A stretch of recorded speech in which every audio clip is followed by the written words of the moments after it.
Hello, I am Sandeep. Welcome to my channel Fear Studio. Please subscribe to this channel for more horror story videos.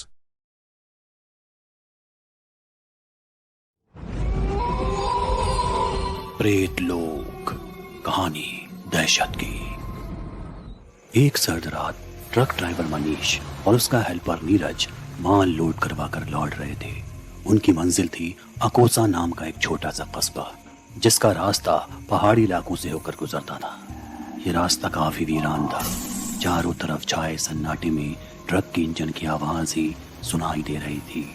सड़क के दोनों तरफ मोटे मोटे पेड़ों के झुंड मानो खौफनाक मंजर बना रहे थे।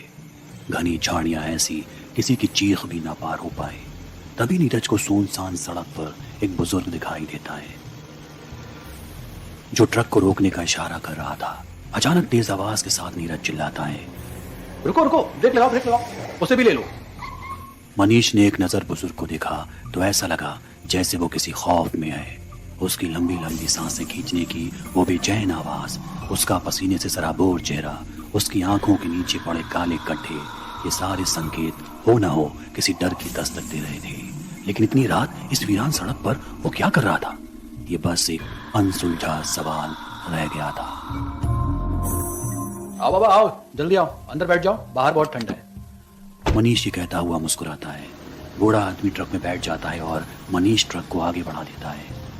थोड़ी दूर पर एक मोड़ पर बूढ़ा आदमी अचानक तेज चिल्लाता है, बेटा संभल के, कोई औरत बीच में ना आ जाए। बीच में ना आ जाए? और कोई औरत? ये ऐसा क्यों कह रहा है? पागल है क्या? ना जाने किसे बिठा लिया। मनीष की बात अभी अधूरी ही थी कि तभी एक मोड़ पर अचानक खच की एक जोरदार आवाज आई। इस आवाज से ट्रक के केबिन में भी एक मिनट के लिए सन्नाटा पसर गया।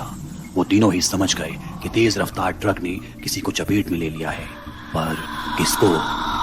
डर से पूरी तरह कांप रहे बूढ़े आदमी ने जवाब दिया, वो औरत। उस आदमी के मुंह से औरत लफ्ज सुनते ही मानो मनीष और नीरज का खून ही सूख गया।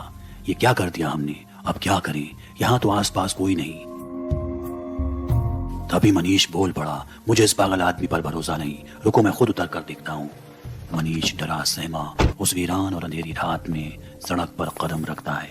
वैसे तो मनीष पिछले 11 सालों से ट्रक चला रहा था। उसकी आंखें अब तक कई एक्सीडेंट की चश्मदीद रहीं, लेकिन अब उसकी आंखें जो देखने वाली थी वैसा कुछ ना तो पहले कभी उसने देखा था और ना ही वो कभी देखना चाहता था। ट्रक से उतरते ही उसकी नजर सड़क पर चिथड़ों में बटी हुई एक औरत के जिस्म पर जा टिकी, जिसके काले घने बाल आधे से ज्यादा सड़क को घेरे हुए थे।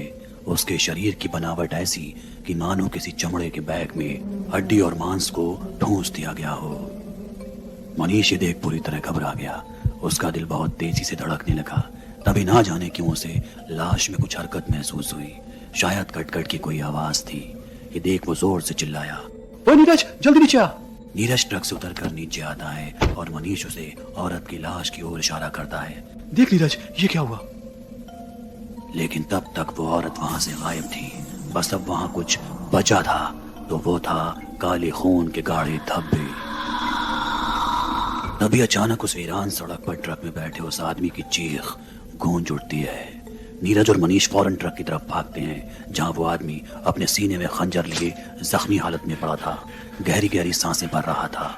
उसकी खौफजदा नजरें ट्रक की विंडशील्ड को एकटक देख रही थी, जहां उस औरत के चिथड़े फैले हुए थे। तभी मनीष चिल्लाता है, नीरज, यही है वो चिथड़े। अचानक बोनट का लोहा गनगना उठता है। चर चर और कट कट की आवाज धीरे धीरे उस पूरे अंधेरे को खौफ से भर रही थी। मनीष ने आज से पहले इंसानी जिस्म को अलग होते तो देखा था, लेकिन आज वो कटे छटे जिस्म को जुड़ते हुए पहली बार देख रहा था। देखते ही देखते औरत की वो लाश एक जिंदा इंसान की शक्ल ले लेती है। तीनों की नजरों के सामने का ये मंजर उन्हें जीते जी मारने जैसा था। उस औरत के जिस्म पर कपड़े के नाम पर बस चमकती सफेद चमड़ी थी। काले घने बाल और लंबे सड़े नाखून जमीन को छू रहे थे। शरीर पर जगह जगह काटने के गहरे घाव, जहां से खून रिस रहा था। बड़ी बड़ी लाल आंखें, चेहरे पर नाक की जगह एक गड्ढा, जैसे कोई खोपड़ी हो। भाग नीरज भाग। ये बोलते हुए मनीष और नीरज ट्रक में चढ़ गए, लेकिन तभी देखा कि केबिन में बैठा वो आदमी सड़क पर रौंदे मुंह पड़ा है। नीरज उसे उठाने जाता है, लेकिन वो भयानक औरत ट्रक के सामने ही हवा में उड़ रही थी। नीरज ने हिम्मत दिखाते हुए अपने गले में पड़े ताबीज को तोड़कर औरत को दिखाने की हिम्मत की। तभी उसके हाथ से छूटकर ट्रक से नीचे वो ताबीज अंधेरे में गिर जाता है। ताबीज हाथ से छूटते ही औरत खौफनाक तरीके से चिल्लाती हुई नीरज के सीने पर चढ़ जाती है। उसके काले घने बालों से छलकती उसकी डरावनी आंखें नीरज को घूर रही थी। उसके मुंह से निकलता खून नीरज के चेहरे पर टपक रहा था। वो नीरज की जुबान को अपने दांतों से भींच रही थी। उसके लंबे सड़े नाखून धीरे धीरे नीरज की गर्दन में धंस रहे थे। तभी उसने एक नजर उठाकर मनीष को देखा और मुस्कुराई। ऐसा लगा मानो जैसे कह रही हो, आओ आकर ले जाओ इसे। मनीष इस खौफनाक मंजर को देख घबरा गया। डर के मारे उसकी नसों में खून सूख गया। बेसुध हालात में वो बस अपनी आंखें फाड़े नीरज की आंखों से निकलते आंसुओं को देख रहा था। तभी एक तेज चीख के साथ उस भयानक औरत ने नीरज की गर्दन पर अपने लंबे लंबे दांत गड़ा दिए और उसकी सांस नली को उधेड़ उधेड़ कर चबाने लगी। मनीष समझ चुका था कि उसकी मौत करीब है। तभी ट्रक से उस आदमी की दर्द से तड़पती आवाज आई, भागो वहां से। उसकी इस आवाज ने ना जाने कहां से मनीष को एक नई हिम्मत दी और वो फौरन ट्रक में जाकर बैठा, चाबी लगाई और एक्सीलेटर पर पैर जमाकर ट्रक भगाने लगा। इस वक्त मनीष के दिमाग में नीरज का वो दर्द से चटपटाता चेहरा घूम रहा था। वो बस इतना चाहता था कि जल्द से जल्द ये रात अपने अंत तक पहुंच जाए, जल्द से जल्द ये रास्ता खत्म हो। तभी उसकी एक नजर ट्रक के साइड मिरर पर पड़ी, जिसे देखते ही उसके होश उड़ गए। वो औरत ट्रक के पीछे दौड़ रही थी। मुंह से टपकता खून और उसके लंबे लंबे दांतों में फंसा नीरज का लटकता हुआ मांस मनीष का गला सुखा रहा था। शायद अब इस खौफनाक मंजर का अंत मनीष की मौत के साथ ही होगा। तभी अचानक सब कुछ शांत हो गया। उस खौफनाक औरत की चीख से गूंज रही वो वीरान सड़क दोबारा सन्नाटे में आ गई। थोड़ी देर तक छाई इस खामोशी ने मनीष को भी शांत किया और उसकी नजर एक बार फिर उस आदमी पर पड़ी। उसने उस आदमी को दर्द से तड़पते देखा, कहा, चिंता मत करो, मैं अभी तुम्हें किसी अस्पताल ले चलूं। सीने में खंजर दबाए वो आदमी हल्की आवाज में बोला, जरूरत नहीं है, शायद मेरे किए की यही सजा है। क्या मतलब है तुम्हारा? मैं कुछ समझा नहीं। दर्द से सिकुड़ता बूढ़े आदमी का चेहरा अचानक शांत हो गया। उस आदमी ने मनीष को एक खौफनाक वाकया तफसील से सुनाने की शुरुआत की। तुमने अभी उस औरत को जिस हाल में देखा, उसे उस हाल तक पहुंचाने वाला मैं और मेरे 4 दोस्त हैं। आज से करीब 2 महीने पहले हम सभी दोस्त इसी रास्ते से गुजर रहे थे। रात काफी हो चुकी थी। हम सब नशे में धुत थे। गाड़ी की रफ्तार बहुत तेज थी। स्टीयरिंग मेरे हाथों में था। तभी ना जाने कहां से एक मोड़ पर छोटा सा बच्चा कार के सामने आ गया।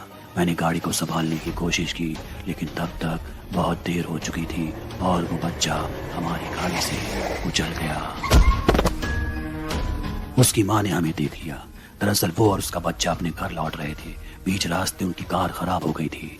उसका बच्चा हमसे मदद मांगने आया था, लेकिन वो हमारी लापरवाही का शिकार हो गया। उसकी माँ ने हमसे इसे जल्द से जल्द अस्पताल पहुंचाने के लिए कहा, लेकिन नशे में हम इतने धुत थे कि कुछ सोच समझ न पाए और हवस की हैवानियत हम पर हावी हो गई। हम चारों ने एक एक करके उस औरत को अपनी दरिंदगी का शिकार बनाया, जिसके बाद पुलिस गिरफ्तारी के डर से हमने उसे रास्ते से हटाने का फैसला किया और उस औरत पर तेजाब छिड़क कर उसे गाड़ी से रौंद डाला।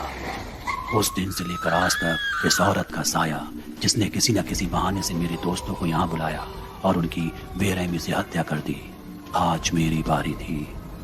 इतना बोलते ही उस आदमी ने दम तोड़ दिया। मनीष इसकी कहानी सुनकर डर गया, लेकिन उसे अभी भी भरोसा नहीं था कि यह हकीकत है या फिर कोई कहानी। तभी पीछे से आवाज आई, मरता आदमी कभी झूठ नहीं बोलता, और एक जोरदार चीख के साथ दोबारा उस सड़क पर सन्नाटा पसर गया। Thank you for watching this video. If you like this video, please subscribe to this YouTube channel and press the bell icon for more horror story video. And again, thank you.